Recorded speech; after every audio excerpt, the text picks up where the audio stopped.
I had just given birth to my second child, Jack, and it was finally the day I got to go home from the hospital. I dressed Jack in a vibrant blue baby outfit that was given to us by my mother in law, Catherine. She had kept it safe all these years. It was the same outfit my husband wore when he was born. She brought it over while I was in the hospital, saying she wanted her beloved grandson to wear the same clothes her dear son had worn. As I carried Jack into our home and opened our front door, I heard the sound of little feet running down the hallway. Mom! Jack! Welcome home. Jack, I'm your big sister. My daughter, Emily, came rushing towards us with a beaming smile. I bent down a bit so she could get a better look at Jack in my arms. Emily, I'm sorry you had to be alone for a bit. This is your little brother, Jack. I'm going to put him to bed because he's tired. After I placed Jack in the crib and turned around, I noticed Emily was trembling. Was she that excited? I guess she really understood what it meant to be a big sister now. As I started to walk towards Emily to give her a hug, she suddenly shouted. Burn it right now. I was left in shock, unable to comprehend what was happening. Hurry up and burn it. I don't like it. Emily cried out, pointing at Jack, while tears streamed down her face. Burn it. This is your brother. I don't like it. Hurry up. I was so taken aback that I could only stand there in disbelief. But a few days later, a series of terrifying and unexplainable events began to unfold that would drain the blood from my face. My name is Michelle. I married Greg, who is 5 years older than me, a long time ago, and we've had a happy life together. Greg was raised as the only child of his parents, and his mother, Catherine, took great care of him. Because of that, he's always been a loving and supportive husband to me. I also have 2 more people who are very dear to me. Mom! I'm home. Welcome back, Emily. Yeah. Jack, I'm back. Mom, can I touch your tummy? I nodded, and her face lit up with joy. As she gently placed her hand on my belly, her smile grew even brighter, filling my heart with happiness. Jack, it's your big sister here. I wonder when we'll finally meet. Just a little longer. Really? I can't wait. Oh, Mom, he just moved. Do you think Jack is excited to meet me? This spring, my daughter Emily started elementary school. And next week, my son Jack is due to be born. Emily is so curious about her soon-to-arrive little brother that she touches my belly the moment she gets home from school. The way she touches it, as if it were the most precious thing in the world, always makes me smile with joy. Even when I couldn't move around much due to my pregnancy, Emily was always eager to help out, and it's been such a blessing. She's a sensitive child, but very understanding, so I'm sure she'll be a great big sister who guides her little brother with kindness. Although she's a bit of a scaredy cat, I believe she'll grow stronger and braver once she has a little brother to look after. I'm excited to see how the 2 of them will bond as siblings. Mom, Grandma's coming. Really? Grandma isn't coming today. No, she's coming soon. Sometimes Emily says strange things. She has a knack for predicting what's about to happen or avoiding places she feels are unsafe, like an empty park she once refused to enter, saying there was a bad person there. It's odd how often her instincts are right. Children's intuition is truly a mystery. As I was chatting with Emily about her day at school, I suddenly heard our front door open. Michelle, I'm here again today. Called out my mother-in-law, Catherine. I was taken aback, realizing that Emily's prediction had been spot on. Ever since I told her I was pregnant with Jack, Catherine's visits have become more frequent under the pretext of helping out. Honestly, it's a bit stressful, but I keep quiet because complaining would just lead to unnecessary drama, like her suggesting we get a divorce. Oh, not even a welcome at the door? You're so cold. Emily, go upstairs. Don't come down until I say it's okay. Mom, I'm scared. It's all right, Emily. I'm here with you. There are plenty of dolls upstairs. Now, go on. Ignoring the voice from the entryway, I watched as Emily climbed the stairs. Once she was safely upstairs, I dragged my heavy body towards the front door. Welcome, Catherine. Oh, Michelle, you took your time. I'm sorry, but I'm close to giving birth and having a hard time moving. So what brings you here today? Oh, right. I wanted to give you this today. A custom-made towel with Jack's name on it. And this one is his toy. Catherine said this as she started pulling out items one after another from the large paper bag she was holding. The once tidy living room floor was quickly covered. Well, I really appreciate you getting these things, but we already have plenty of toys that Emily used. So we're good. What? You plan on letting my precious grandson use hand-me-downs? Wait, hand-me-downs. And why is this only for Jack? You didn't seem to care at all when it was for Emily. Oh no, I did give something for Emily too, remember? A cash gift at her birth. That's not what I mean. From the beginning, Catherine had always wanted a grandson and showed no interest in Emily. She didn't even give her a Christmas gift or talk to her, even when she was right in front of her. Catherine had always doted on her son, Greg, and seemed to dislike me as well. But when her long-awaited grandson turned out to be the wrong gender, her resentment towards me intensified, and she began suggesting that I was an incompetent wife and even that we should get a divorce. However, the moment she found out that our next child would be a boy, her attitude changed dramatically. Although her harassment of me continued, she started buying all sorts of things for Jack. But it was always just for Jack, never for Emily. That's why I always tell Emily to go play upstairs so she doesn't get hurt. So, your due date is soon, right? Yes, it's supposed to be next week. Hurry up and have him, will you? I'm sure little Jack is eager to meet his grandma. Without warning, Catherine suddenly reached out and touched my belly. The way she touched it and what she said made me feel incredibly uneasy. I thought it would be better to tell Bob, her husband, and ask him to stop her from coming over. Bob was already retired and usually stayed home. He's a gentleman and generally tries to avoid conflict, so he probably doesn't say anything about where Catherine goes. Bob is fond of Emily and even gives her some money secretly, so I'm sure he would help. With my due date approaching, I didn't want to move around much or get stressed from talking to Catherine. As I sat there, half listening to Catherine's endless complaints, I found myself zoning out. And then, a few days later, as I was resting like usual, I was suddenly hit with a sharp pain in my abdomen. My labor had started.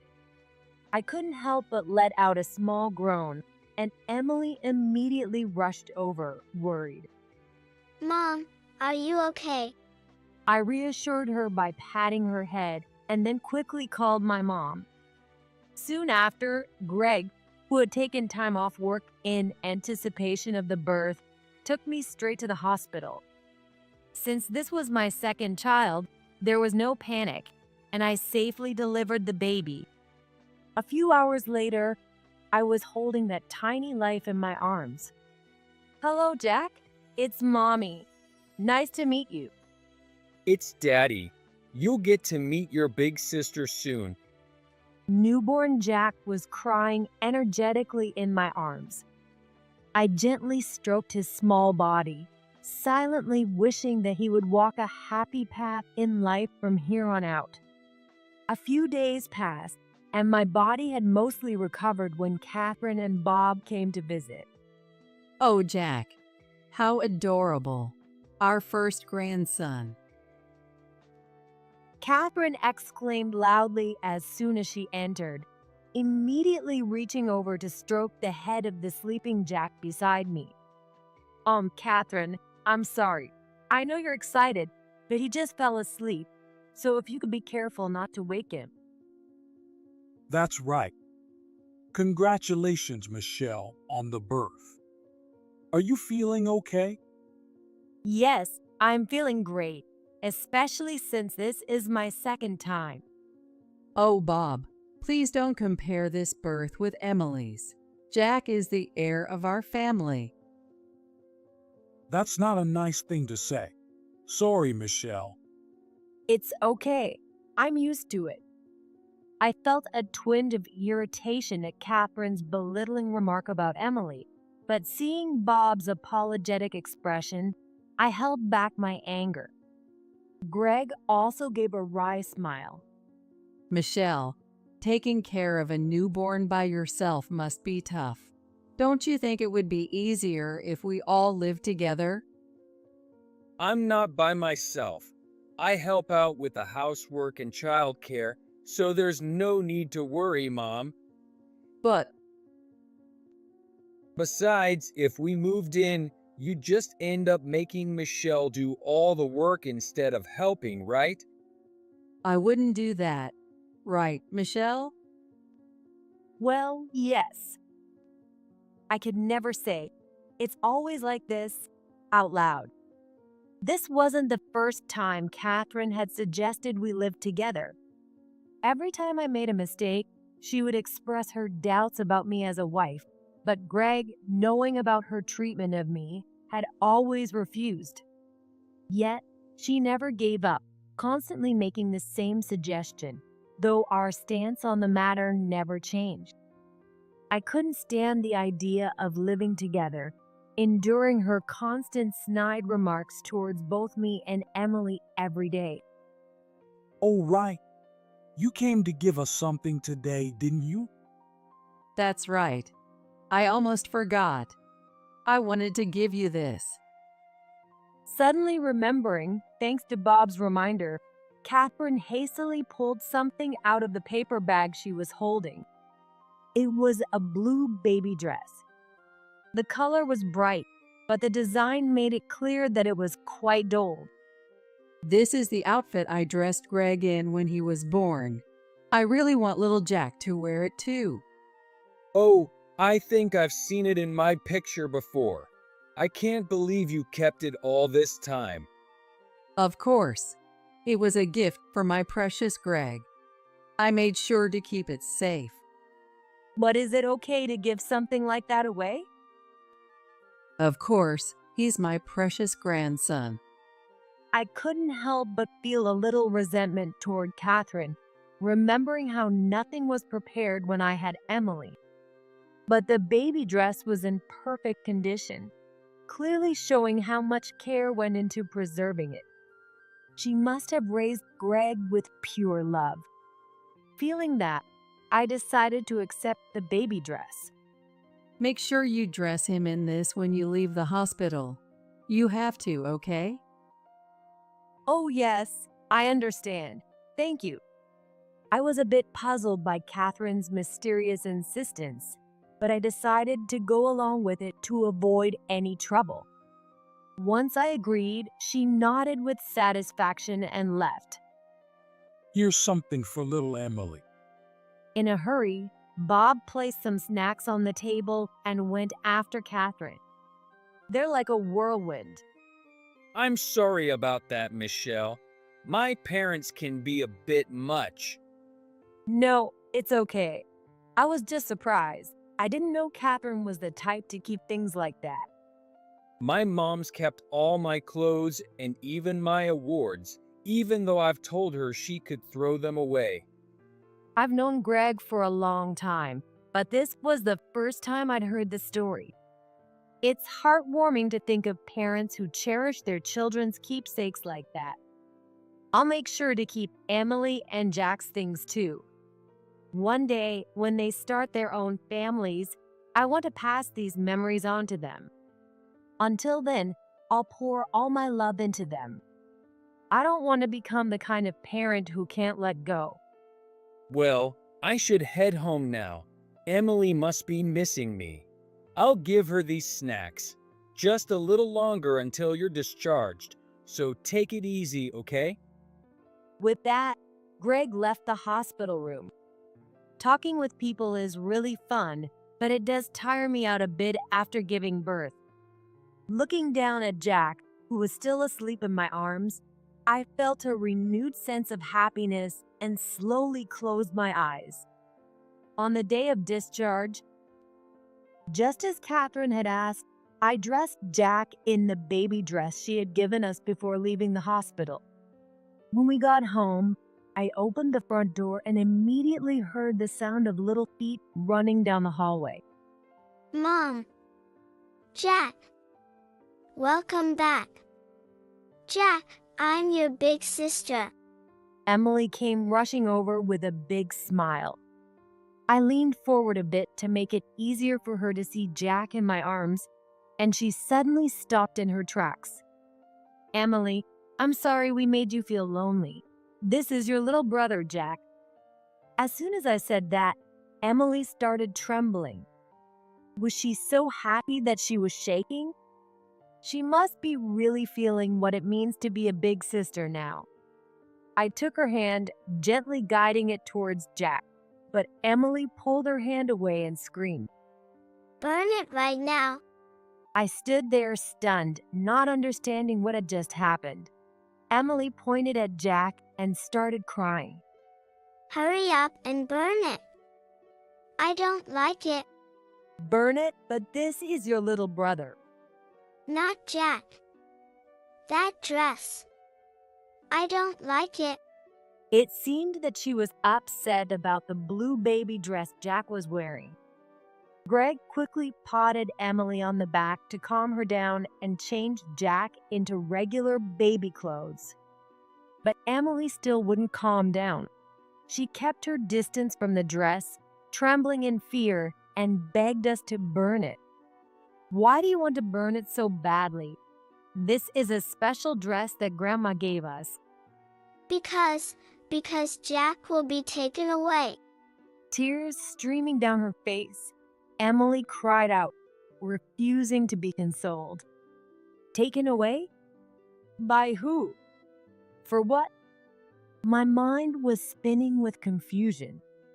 Emily, let's calm down. Mom and Dad believe what you're saying. So, can you tell us why you feel that way? Emily nodded and began to speak in her shaky little voice. I can see scary things. You guys might not understand, but they're there. There's a scary-looking grandma attached to that dress. I didn't know what she meant by scary things, but it was clear Emily was sensing something that we couldn't see. It's true, she had always been able to predict when Catherine was coming over, and there had been other strange moments, like when she'd suddenly get scared during a walk and cling to us. You know, when I was a kid, I was really sensitive to spirits too. I used to be scared of all sorts of things. Maybe Emily's the same way. You mean she has some kind of sixth sense? Maybe. Let's just throw it out tomorrow. We can't risk anything happening to Jack. Greg took the baby dress from me and tossed it into the trash. Even though it was a special outfit, I knew this was the best decision. Right now, calming Emily down and protecting Jack were our top priorities as parents. Afterward, Greg knelt down in front of Emily, who who was still trembling, and gently hugged her. As he stroked her head, he spoke softly with a warm expression. Emily, thank you for telling us. When I was little, I could see scary things too, just like you. So you don't have to be scared alone, okay? You can always tell mom or dad. Really? Thank you for trying to protect Jack. You're such a great big sister. Hearing that, Emily smiled happily, then fell asleep as if a weight had been lifted off her shoulders. Greg has always had a way of calming people down. His gentle voice makes you feel safe and relaxed. I remember how much I relied on him when I was anxious during my pregnancy. But this time, I can't just sit back and feel reassured. People say that children's intuition is often spot on, so I need to stay vigilant. I hope nothing happens. I'll stay home as much as I can, but be careful just in case. Call me right away if anything happens. I will. Michelle, you must be exhausted. I'll watch Jack, so go ahead and get some sleep with Emily. Good night. With that, I lay down next to Emily, holding her close for the first time in a while. I prayed that nothing would happen. The next day, as promised, we threw the baby dress out with the trash. I felt a little guilty about Catherine, but there was no guarantee that nothing would happen. Greg assured me that it was for the sake of the family, and if anything came up, he would handle it. She's still here. However, Emily remained uneasy and fidgety. No matter how many times I reassured her, she kept saying she was worried and wouldn't leave Jack's side. Despite this slightly unsettling atmosphere, a few days passed without incident. Goodbye, you two. Have a great day. One morning, after seeing Emily and Greg off, I locked the front door securely and sat down on the sofa. Jack was still sleeping, and I felt the exhaustion of the past few days catch up with me in the quietness of being alone for the first time in a while. Up until now, Greg had been working from home, so we'd been sharing the household chores and childcare duties. But today, he had an important meeting in the morning and had to go to his office. Jack's still asleep. Maybe I'll take a quick nap too. I lay down and closed my eyes. For a moment, Catherine crossed my mind, but she hadn't come over since before I gave birth, and nothing had happened so far, so I figured everything would be fine. With that rather naive thought, I drifted off into sleep. Mom, wake up. Something's wrong. Wake up, quick. In my dream, Emily was urgently pleading with me, and I suddenly woke up. I didn't know what was wrong, but a terrible sense of dread washed over me, and I broke out in a cold sweat. I frantically looked around the room. Nothing seemed out of place. Nothing had been disturbed, except for one thing. The baby crib was empty. Jack! I threw aside the bedding and checked around the crib, but he was nowhere to be found. Where could he be? A newborn like him couldn't have gotten out of the crib by himself. What could have happened while I was napping? My mind was in a complete panic, unable to piece together what was happening. I grabbed my smartphone, thinking I should call Greg, when I heard a noise from the front door. Rushing over, I found Catherine standing there, holding Jack in her arms. Catherine, what are you doing? This is kidnapping. Catherine flinched at my raised voice, something she wasn't used to hearing from me, and her grip on Jack loosened slightly. I took that chance to push her aside and snatched Jack back from her. What on earth were you thinking? And how did you even get inside? Oh, Michelle, you've got it all wrong. I just thought you might be having a hard time managing alone. so I was just going to take Jack back home with me. That's what we call kidnapping, taking him without permission. I'm calling Greg and Bob right now. Greg's at work, isn't he? And asking Bob to come all the way here. Look, I'll just leave now. You're not going anywhere. They'll be here soon. Catherine muttered something under her breath, but I ignored it, keeping a close watch on her from the living room. Jack was right by my side, and I made sure to keep him as far away from Catherine as possible. I wouldn't let her touch him again. Michelle, Jack, are you okay? Greg rushed in, out of breath, less than 10 minutes later. I was so relieved his office was close to home. Mom, what were you thinking? I've told you already. I did it for all of you. What? Yes, for everyone. Jack would be happier if I raised him, and that way you could live with me again without any worries. Michelle could focus on raising Emily, and Emily would get to spend all her time with her mom. See, if Jack comes home with me, everyone will be happy. Are you serious? Of course. Don't you want to live with your dear mother again, Greg? You wouldn't have to bother with housework or childcare. I'd take care of everything for you. Greg and I were both speechless at Catherine's casual declaration. Everyone would be happy? No, the only one who would be happy is Catherine. Mom, I've told you multiple times that I don't want to live together. Yes, but that's only because you were thinking of Michelle, right? So just you and Jack could come live with me. No, that's not it. Sure, I used Michelle as an excuse, but the truth is, I've never wanted to live with you, Mom, especially not at the expense of my own family. How can you say that? We'd still see each other all the time, and we'd be happier than ever. We're a family of 4. If anyone is missing, there's no way we could be happier than before. Greg sighed deeply, clearly frustrated with his mother's logic. I felt the same way. We're happy because we're all together. The thought of living apart just isn't something I can imagine. But Catherine didn't seem to understand this. She tilted her head in confusion, as if she was about to argue back, but just then, the doorbell rang. I got Greg's message. Michelle, I'm truly sorry for all of this. Oh, Bob, please don't apologize.